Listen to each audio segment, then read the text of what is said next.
దేశం మొత్తం తెలంగాణ గురించే మాట్లాడుకుంటున్నది. ఇప్పుడు అభివృద్ధి ఆర్థిక ప్రగతి గురించి కాదుల్లో, ఎస్ఎల్బీసీ ప్రమాదం గురించి, ఆ టన్నెల్లా 8 మంది ఇరుక్కున్న ముచ్చట గురించి.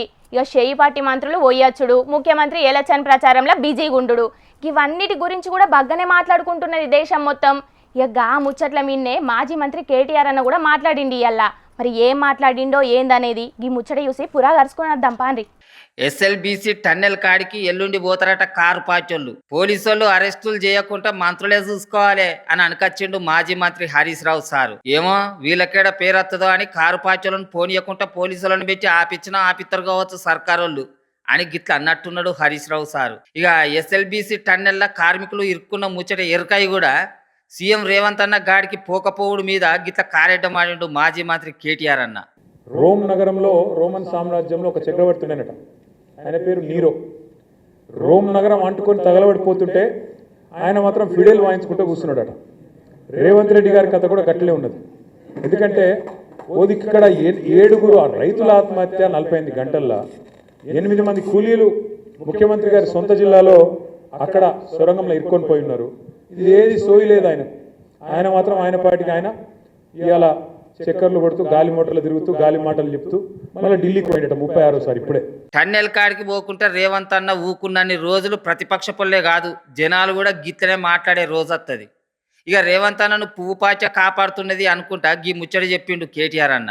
కాళేశ్వరంలో ఒక్క బ్యారేజీలో ఒక్క పర్రె పడితే దానికి గింత లొలిపెట్టిరు మీరు. మరి అలా సుంకిశాల కూలిపోతే, అక్కడ రిటైనింగ్ వాళ్ళు కూలిపోతే ఎవ్వరు మాట్లాడరు. బీజేపీ మాట్లాడాడు, కాంగ్రెస్ వాడు కుయ్యనడు. ఎస్ఎల్బీసీలో 2.5 కిలోమీటర్ల టన్నెల్ కూలిపోతే ఎవరు మాట్లాడరు. ఇలా రేవంత్ రెడ్డికి రక్షణ కవచంలాగున్నది ఎవరో కాదు, బీజేపీ. మేడిగడ్డల పిల్లర్ గుంగిందని లొల్లి చేసిన చెయ్యిపాటి పువ్వు పాచళ్ళు ఇప్పుడు ఎందుకో మాట్లాడతలేరు అని పెద్ద లాజిక్ తీసుడే కాకుండా మాటల్లో మాట కడియం శ్రీఆర్ సార్ ముచ్చట కూడా తీసిండు కేటీఆర్ అన్న. కడియం శ్రీహరి ఇలా పెద్ద పెద్ద మాటలు మాట్లాడతాడు. చూస్తే అప్పుడప్పుడు గమ్మత్ అనిపిస్తుంది. అది సామెతను శకునం చెప్పే బల్లి కుడితిలో పడ్డదని. అరే అసలు తెల్లారలేస్తే నీతులు మాట్లాడతాడు. ఎంతో పెద్ద పెద్ద నీతివంతమైన మాటలు. ఆయన ఒక్కడే మేధావి, ప్రపంచంలో లేడీ ఎవరికి తెలియలేదు, ఈయనకేమున్నది అన్నట్టు పోజులు కొడతాడు.